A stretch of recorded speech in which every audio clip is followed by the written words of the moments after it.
अक्सर मुझसे कहती है कि उसे अपने आंसुओं से बेपनाह मोहब्बत है। जब मैं वजह पूछूं तो हल्का सा मुस्कुराती है और कहती है, जब मैं सहते सहते थक जाती हूँ और चेहरे पे झूठी मुस्कान के मखौटे से तंग आ जाती हूँ ना, तो यही तो मेरे दर्द और कुर्ब के साथी बनते हैं। अगर ये भी खुश्क हो जाएं तो मेरा जी उलटने लगता है। मुझे लगता है ये दिल फट जाएगा, कलेजा मुंह को आएगा। जब ये नन्हे नन्हे कतरे आँखों से बहकर मेरे चेहरे की बदनुमा बंजर ज़मीन को भिगोते हैं, तब ही इससे सुकून और इत्मीनान की कौंपलें फूटती हैं।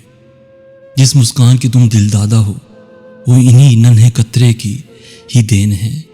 आँखों की इसी बारिश के बाद ही मेरे चेहरे के रंग महकते हैं, वो रंग जिन पे तुम फिदा हो।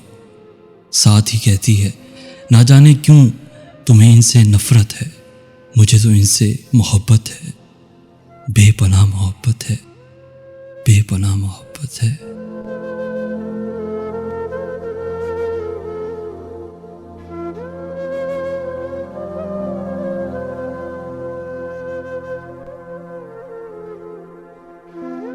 कहना तो चाहिए कि लाइक, शेयर और सब्सक्राइब करें, मगर मुझे लगता है कि आप वही करेंगे जो आपका दिल चाहता है।